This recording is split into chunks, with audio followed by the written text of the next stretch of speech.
As we navigate the journey of life, one constant remains: the passing of time. And with each year, our bodies will inevitably change. But that doesn't mean that we have to age unhealthfully. In fact, maintaining strength as we age will lead to a more fulfilling, independent, and healthier life.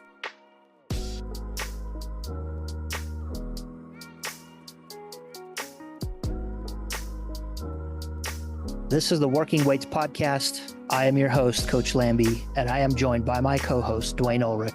All right. Yep. Dwayne, how you doing today? I'm doing good. I am doing great, man. Awesome. Doing great. We're Doing talking good. about healthfully aging. Aging a little Maintain bit every strength. day. That's right. Yep. So, kind of a serious topic here, but to help us not be so serious and take things a little bit lighter, we're going to watch some reels. Reels. Wears shorts that tight, you can see his whole package. What, bro? Why are you looking? That's not. Why are you looking? No. No. Don't just sit there and giggle like you just didn't get caught. Okay? I was watching no video. It was recording my ugly face, and I just said something, and you were like, No, I did not. basically, No. yeah. I was just wondering what You- you were friggin' watching. Yeah. Oh, yeah. You were wondering, all right. You're like, oh, I wonder what he's looking at. I want to see.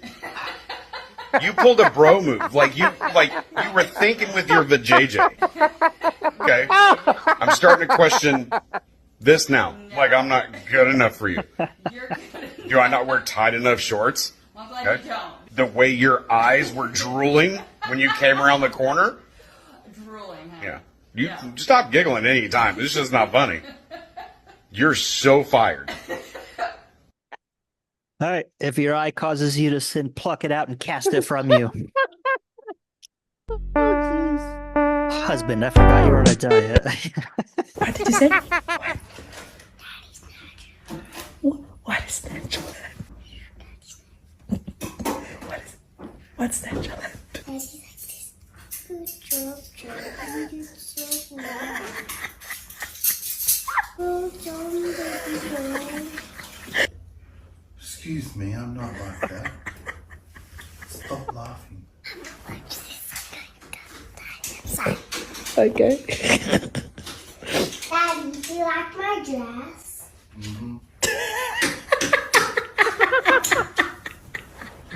Jack, what did Daddy say?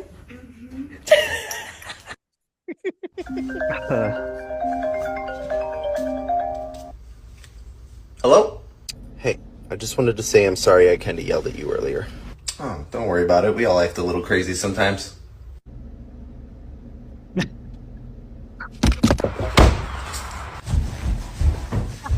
You wanna see fucking crazy? Okay. Oh, no. Well played. Well Oh, played. awful. Little creepy, but well played. Yeah. Ah, I will say, I'm with- fortunately, Christy doesn't go off the hinge like that. no, she doesn't. She doesn't. Not that I know of, anyway. Not at all. I've seen her shoot too, by the way. You probably don't want to provoke any of that. Just She got some good coaching. yeah, yeah.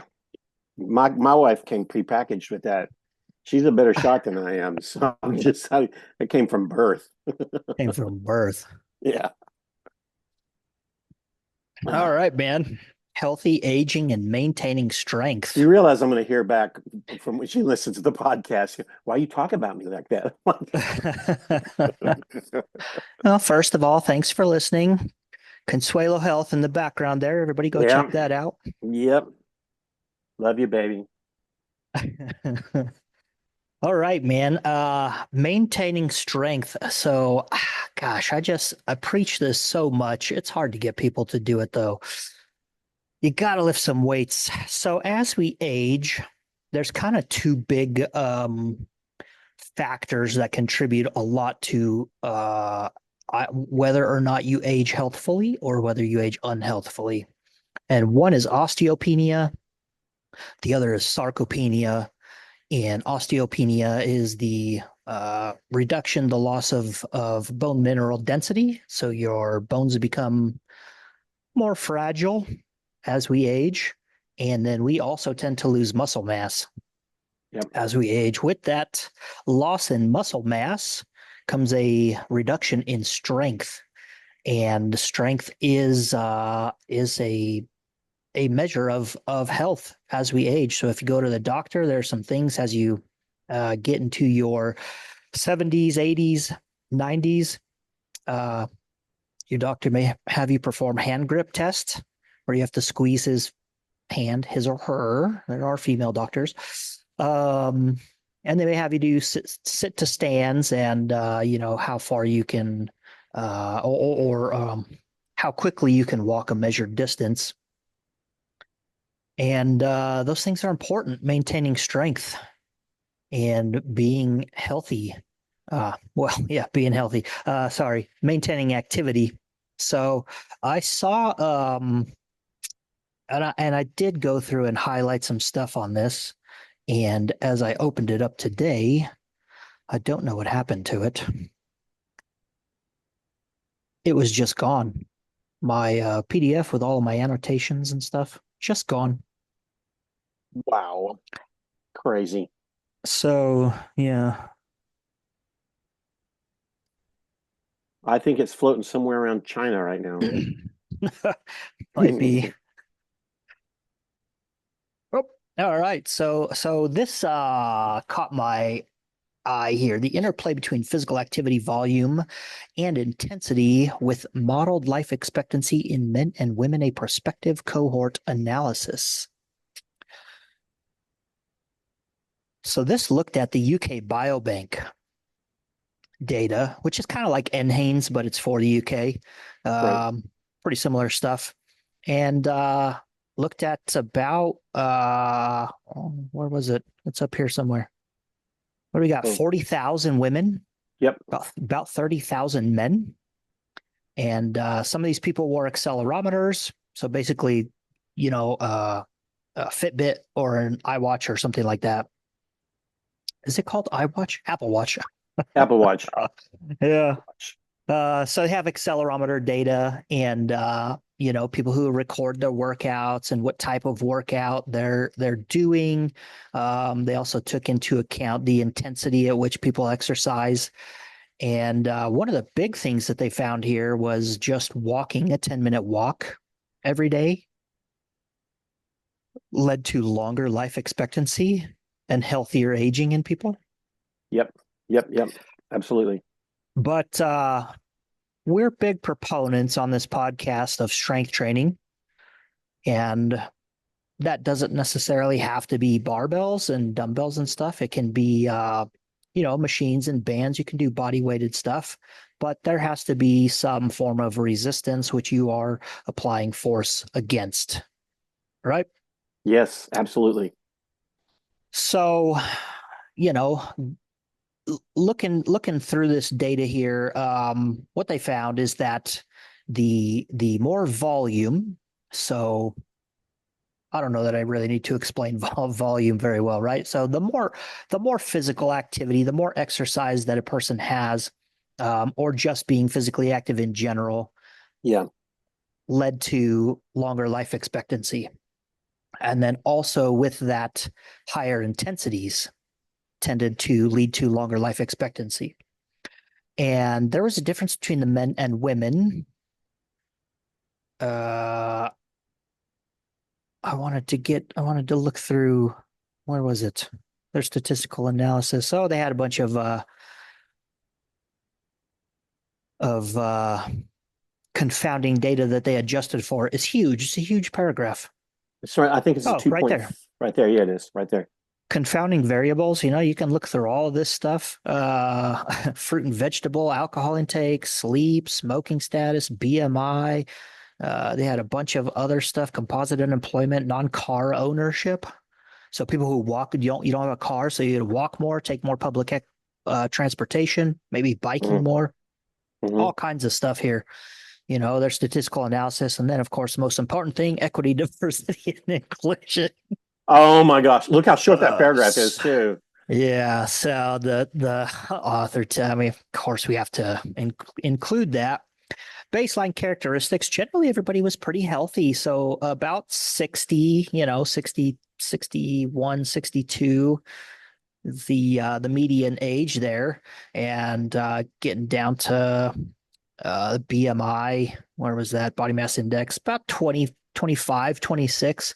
So that is overweight. However, I have a BMI of like 27, so it would be people who actually, are my height but way less than me. And so generally healthy people. There's a medication, so everybody had like one medication, which I think is like, kind of like I have one medication. Yeah, yeah, Number of treatments or medications, one. yeah. Smoking status, all that stuff. So pretty healthy people. And then getting into these graphs here, Can you make that a what little we bit can bigger? see, yeah, Whoa, not that big. that's all I got. I can, All right, that's cool. Go ahead. Oh, oh, how right about there. that? That's good. Good. Good. Good. Good. Yeah. Yeah. It's pretty good, right? So Yep, women on the perfect. top, men on the bottom. Okay. Over to the left here are volumes. So they split these up in centiles. So you may have heard of stuff as being within the 95th percentile or the 80th percentile or something like that. So this is category of 100. So from 0 to 100. So there's 100 categories in tens.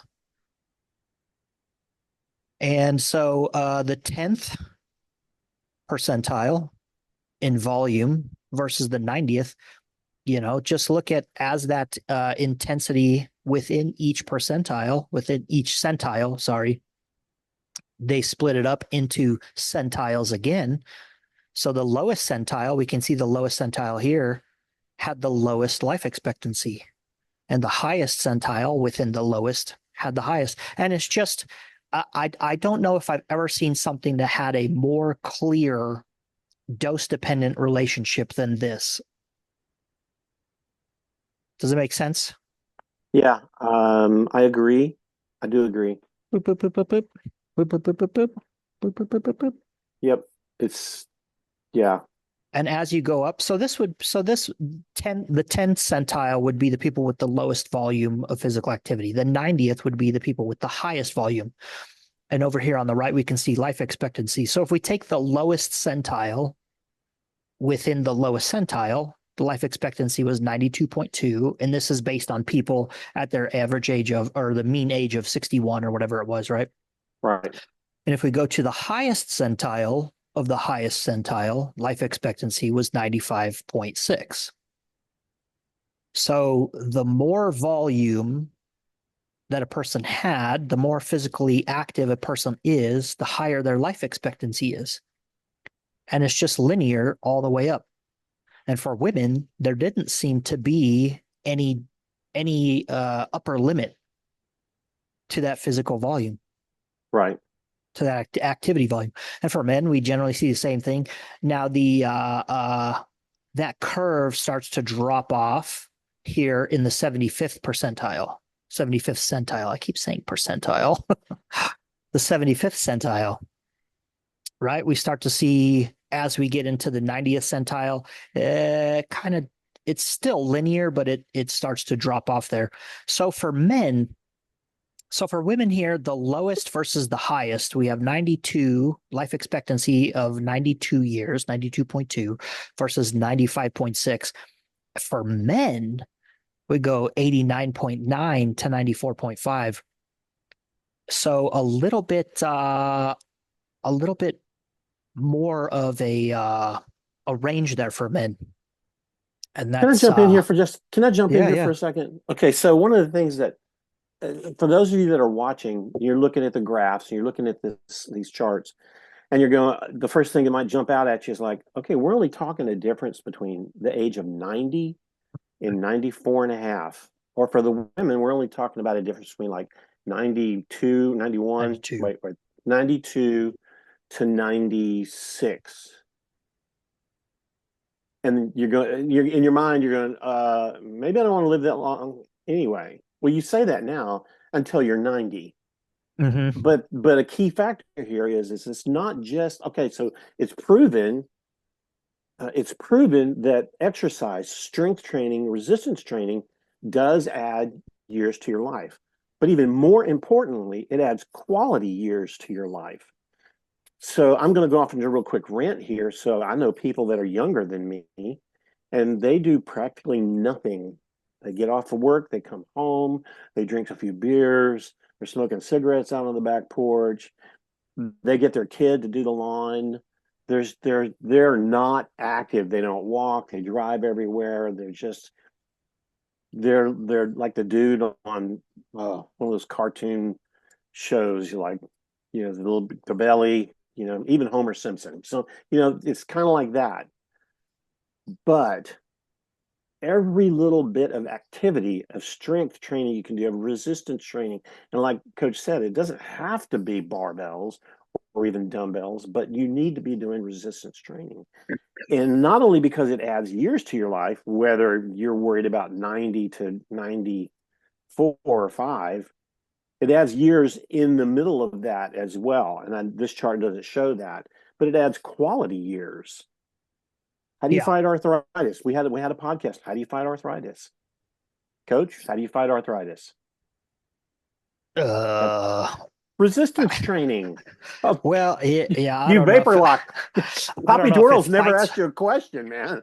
Yeah, I don't know if it fights arthritis. It tended to reduce pain. It tends to reduce pain. To me, that's fighting arthritis. Yeah. So I think you're talking about the quality of the life within those years. Yes. So not just the years within a life, but the life within those years. Yeah. And so if you're sucking air trying to get up off the toilet, something is wrong. Yeah. Yeah. And I think you're absolutely right. In that quality of life, and somebody may go, well, what's the difference of whether I live to 92 or 96 or whatever. Well, I think once you get to that point, and many people who live that long will tell you, like, they don't regret living longer. Absolutely. And everybody would love to have 4 more years with their families. Absolutely. Especially once you get to, if you lose your independence. So if your strength reduces to the point where you're no longer independent, you have to be assisted in your daily activities. Many of our elderly now go into assisted living homes or nursing homes, and they don't get to spend much time with their families anymore. That's right. I think that they would probably trade many things in their life to have 4 more years with their family every day, and also to be independent. Absolutely. So these exercise regimens, sure, like we're talking about, like adding years to your life at the end, but I'm telling you, between say 65, 70, 75, if you're working out, if you're doing solid exercise, if you're doing resistance training, those years are going to be better for you, are going to be better than if you didn't. Yep. Yeah. Just saying. Absolutely. Sorry, I gotta. Let me get down off my soapbox. Yeah.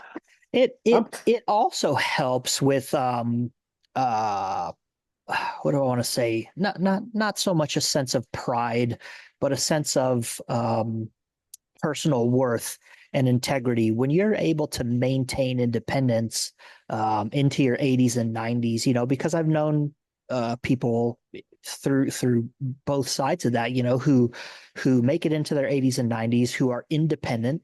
They can still live on their own. They can still drive their own car. They can still go to the grocery store on their own, versus someone who has to be taken care of and have those things done for them. Yeah. The amount of self-worth, and we may, even say the level of depression or anxiety that may be the difference between there. And I think there's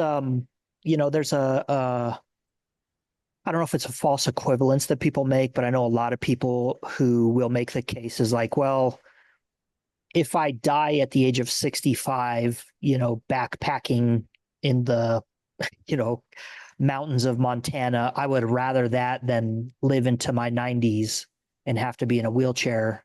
And it's kind of like, well, you can have both. Yeah, absolutely. Absolutely. I have a friend of mine who's in his early 70s. And when he was like in his mid 30s, he started working out really, really hard and just was enjoying it. It became a part of his everyday life. By the way, it's still part of his everyday life, although he doesn't lift the massive numbers that he did when he was in his 30s. Mm-hmm. But the thing that I noticed about him, I saw him about 2-3 weeks ago. And the thing I noticed about it, first of all, he still looks great in a suit. Okay. Mm-hmm. The second thing is he walks upright. He's not all kyphotic. He's upright. He walks and talks and moves with strength and just confidence. And man, that's the way I want to be. I want to be walking in. When I walk in someplace, I want to walk in like in authority, like I have a mission. That goes back to what did we look at where it talked about locomotive Yes. syndrome? Yes. Yeah, Yes. and we discussed like you can see a clear market difference in the way people move. Those people who Yes. have a certain amount of physical activity within their life, and then those who don't. There's a stiffness and a rigidity to people, and I see it. Up here where I live, it's mostly retired folks who live up here, and I watch them walking across the parking lot into Safeway, and you see a lot of people being dropped off at the front door, and it's not really a walk, it's a shuffle.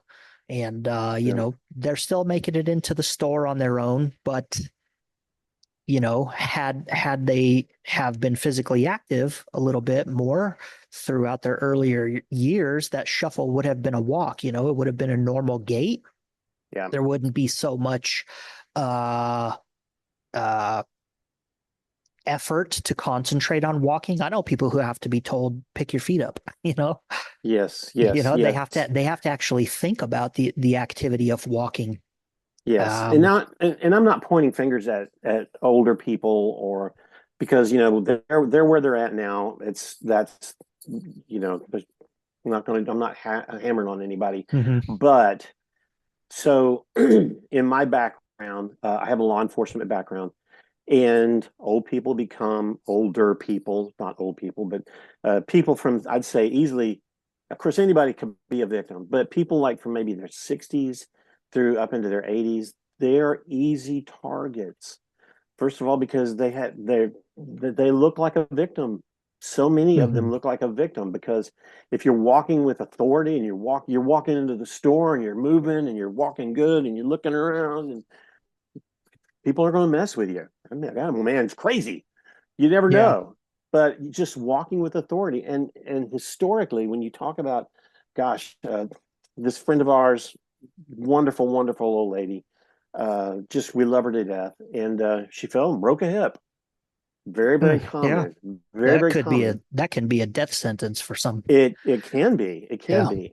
And so one of those things is like we were talking about, just the bone diseases and the bone degeneration and earlier. Could she have changed that years ago? Probably. Did she? No, probably didn't even know about it. And the idea here is to educate people that, look, do some strength training. We're not asking you to go to the Olympics, but do something. Yeah. So you bring up. I'm sorry, I'm so fired up. That's okay. Yeah. You bring up several good points, and it kind of like people may get to a certain age where they think, well, it's too late for me to start. So we have some pretty good data on like the improvements in strength and function when people start exercising. And of course, if you start exercising earlier in your life, those improvements, you'll see what's the word? Like overall, you'll be able to gain more strength. You'll be able to gain more function. However, just because you start later doesn't mean that you don't see an increase in strength or function. And it kind of doesn't matter when you start. You can start in your 80s. You can start being physically active. and you can see improvements in strength and function and health and everything. And then talking about fighting osteopenia and sarcopenia, there's a lot of thought as to like, well, if I just, take some more calcium, because bones are primarily made of calcium, and well, if I just supplement with these certain things, that'll help. And the research shows that doesn't necessarily help us prevent osteopenia. And the same thing with sarcopenia.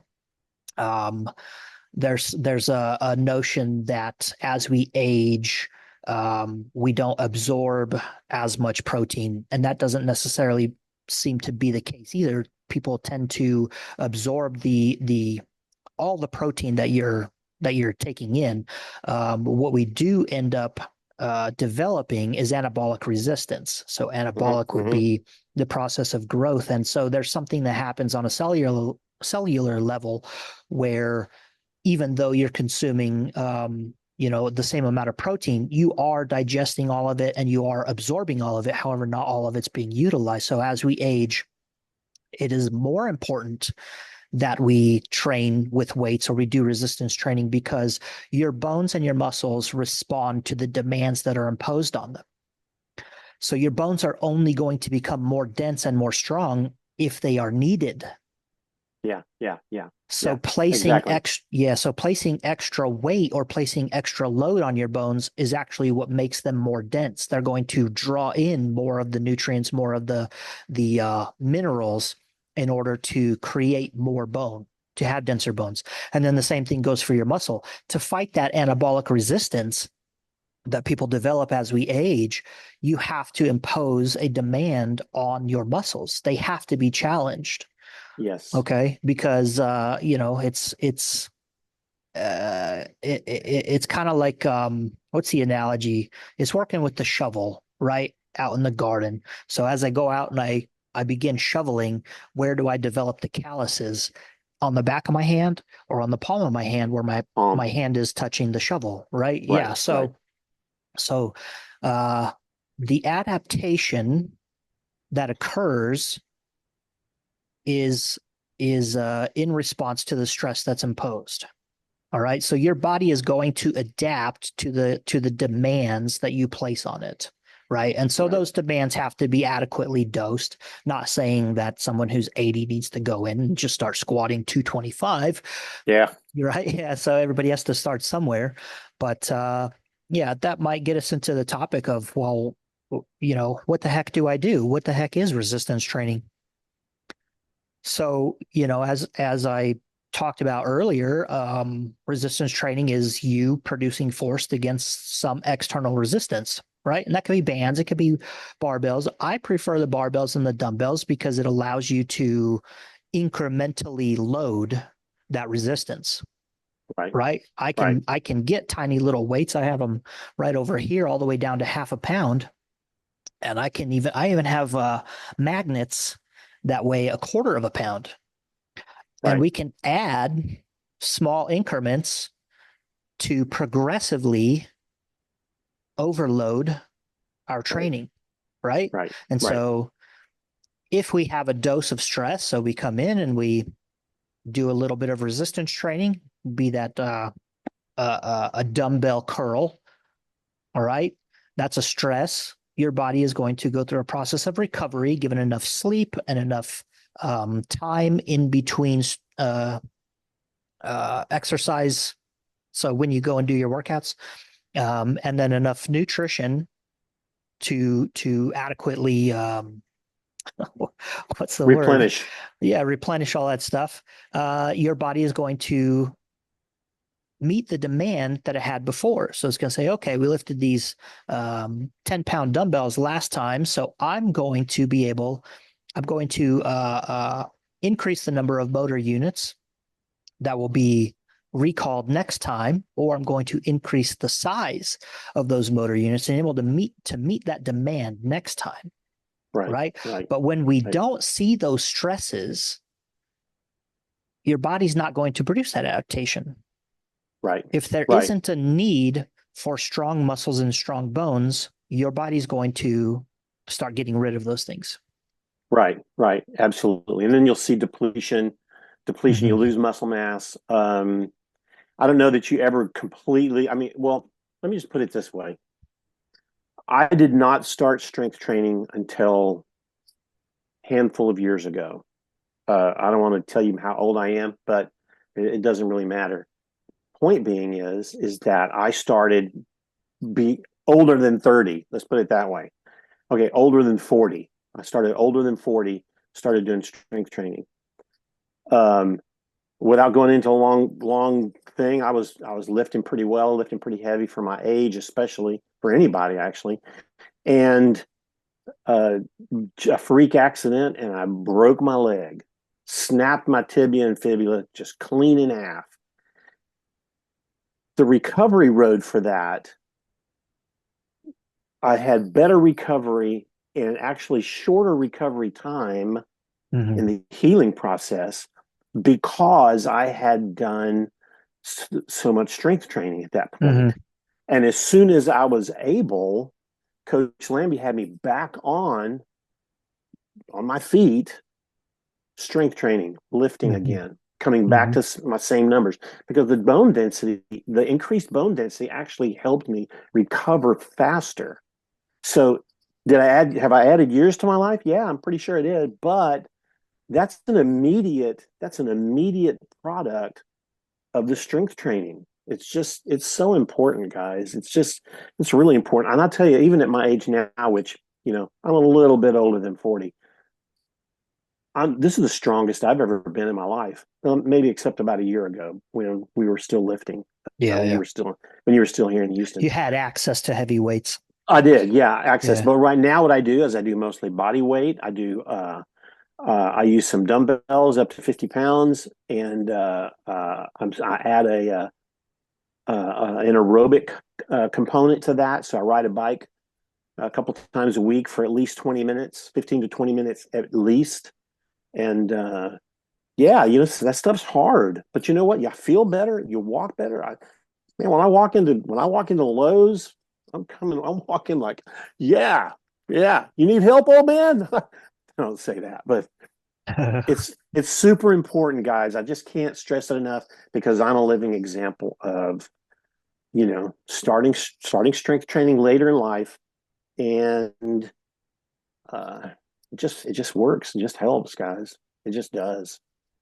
Yeah. And that's another valid point about when we get sick as we age, and we're going to have hospital stays more often and longer.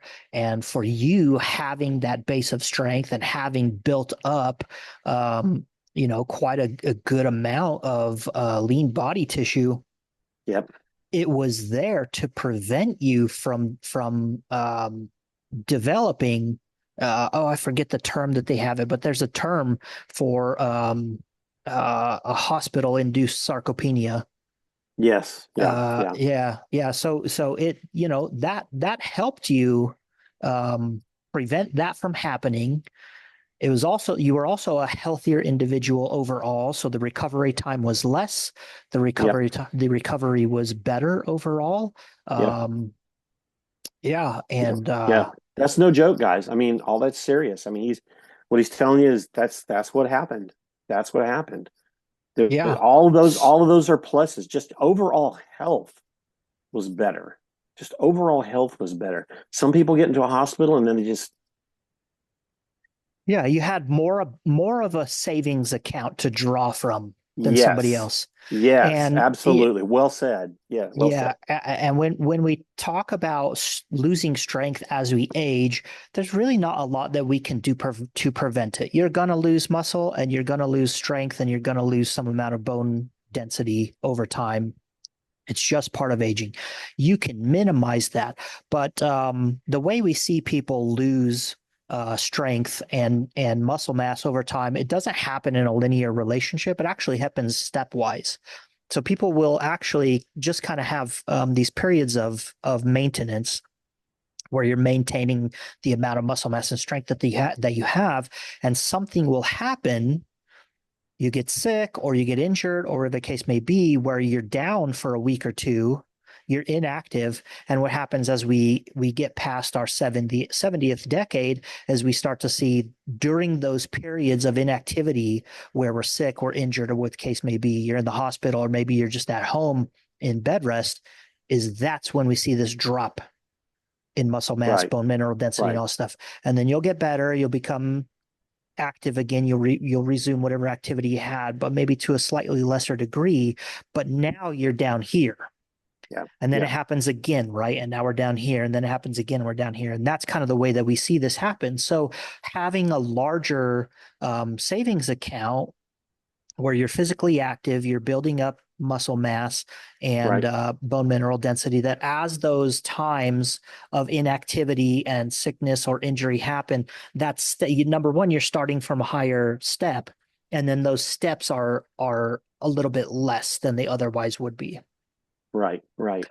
And I got to tell you, it's a big thrill too, by the way, when somebody more than half my age comes up and says, hey, can you help me with this?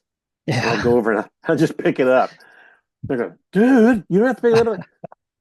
Can't believe you couldn't pick it up. It's just like, Yeah. hey, can you open this jar? Bam. Yeah. Well, could you loosen it for me? What's up? Yeah.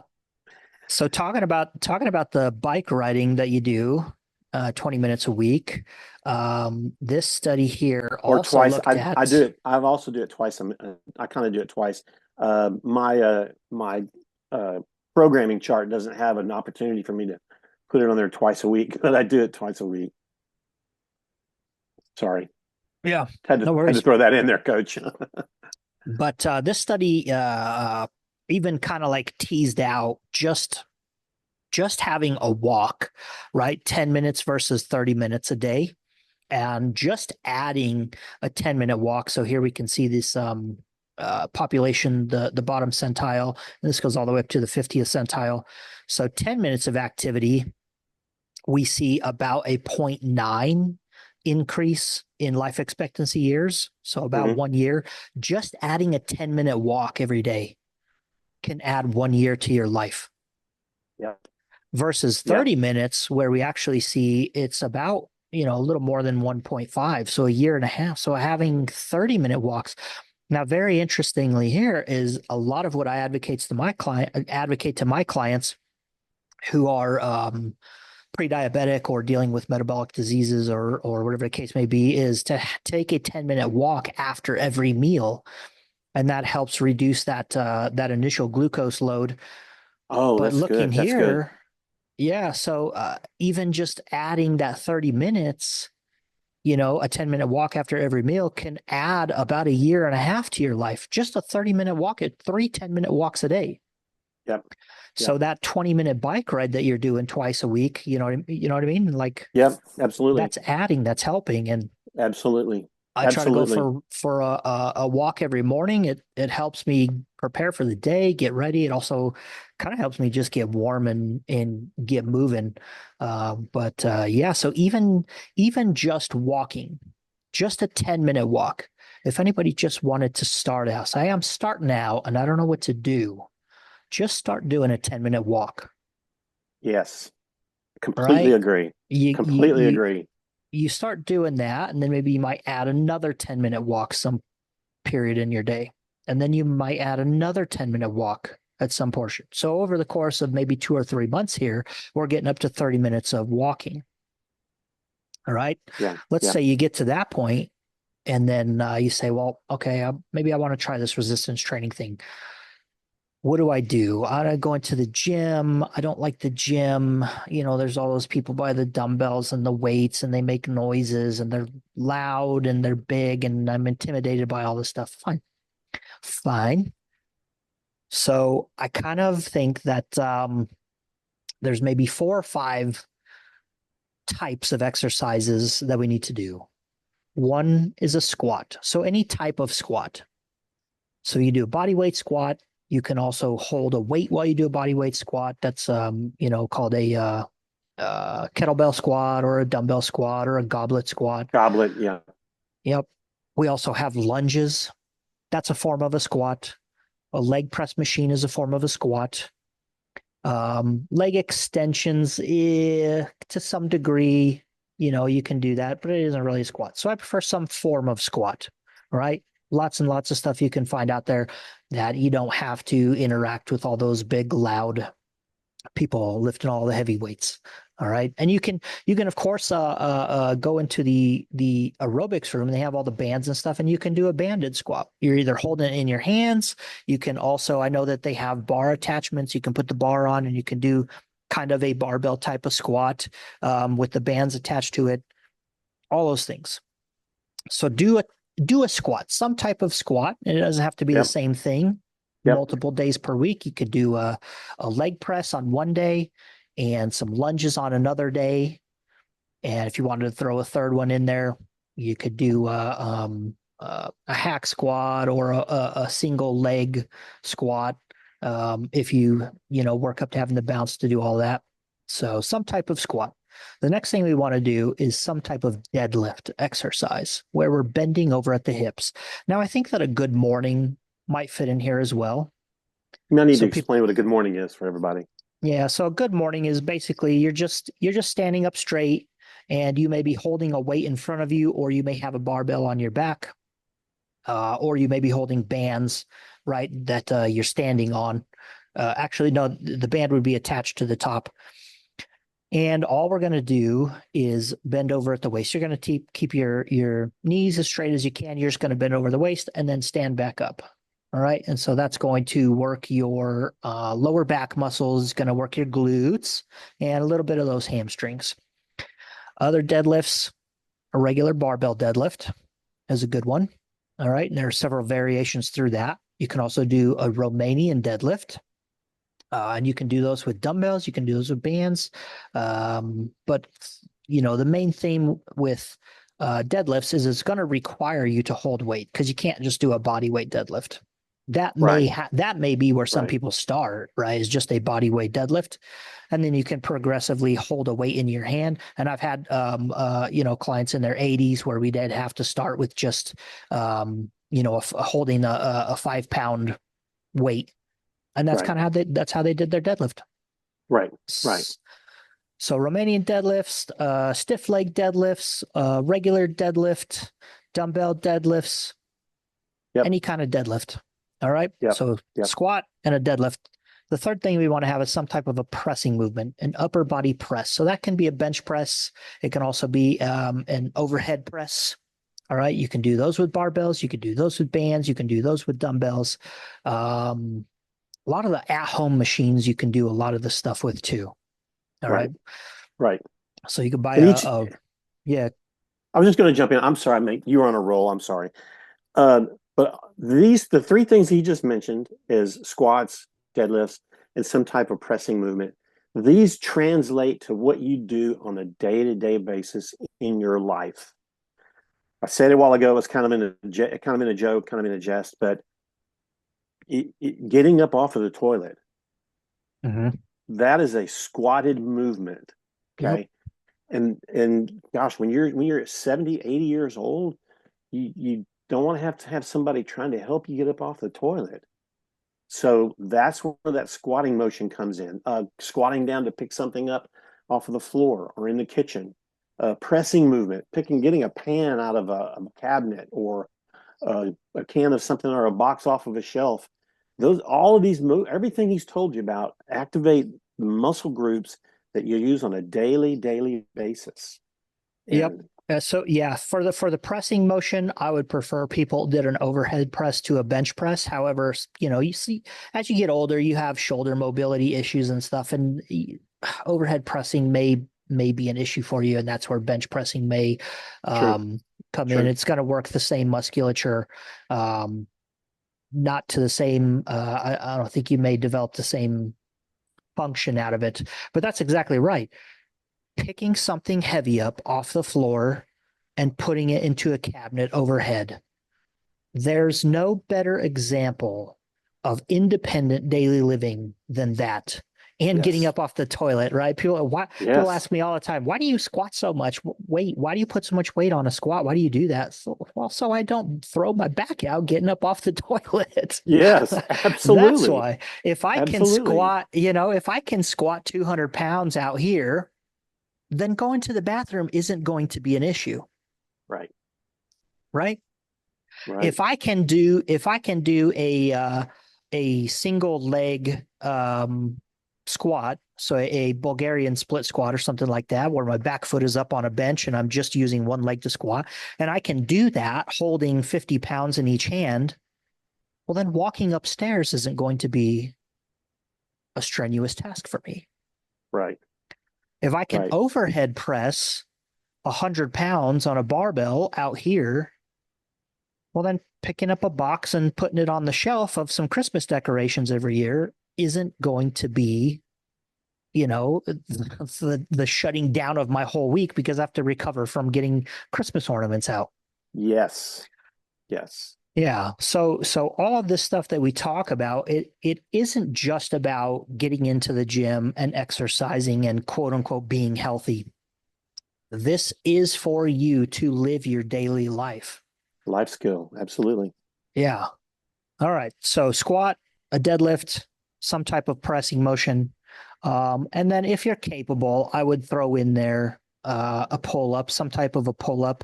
Now, if you have access to it, a lot of people can't lift their own body weight, and that's fine, right? If you have access to a lat pull-down machine, that's the same thing.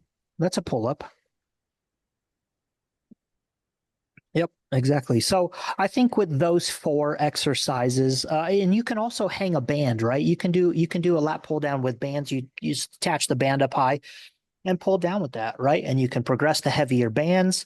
And then at some point you may work at getting a band where you can put your feet in and you're grabbing the bar. The band assists you in helping lift your body weight.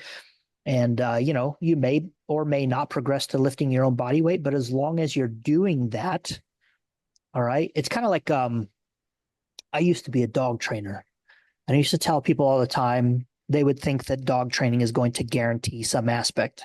And I would say, okay, so listen, I'm going to train my dog to stop chasing a ball on command. So if I throw the ball, my dog chases after it, and I tell him to stop, I'm going to work on training him to stop chasing that ball, halfway in between, and then telling him to go and get it afterwards. Now, does that guarantee that my dog isn't going to run out in the street when he chases a cat? No. Nope. But my chances of that are a whole much better than if I Yeah. wasn't practicing that. Absolutely. Well done. Absolutely. Yeah. So by doing all of these things, does it guarantee that you're not going to throw your back out, that you're not, I say throw your back out, you don't throw our backs out, but colloquially, is it guarantee you're not going to throw your back out? No, it's not a guarantee, but it's going to increase the chances that you don't. Yes.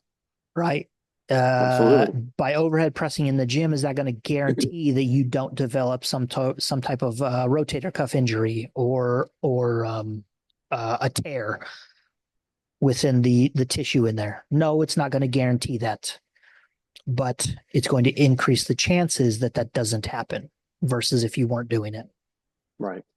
Right.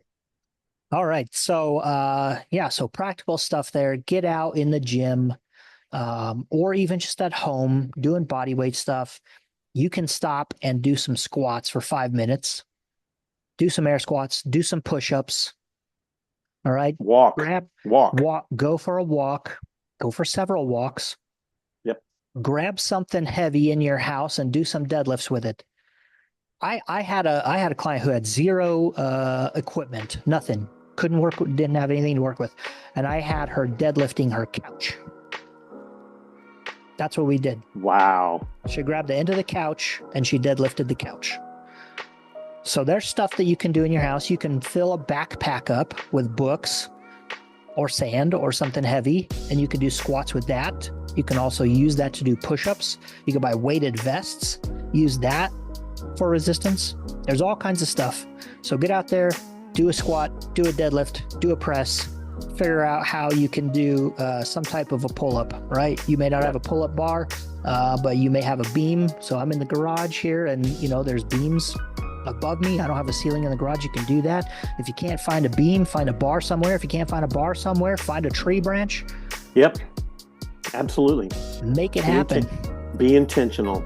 Be intentional. That's right. Go for those walks. All right. I think we've exhausted this topic pretty well. Beat it to death.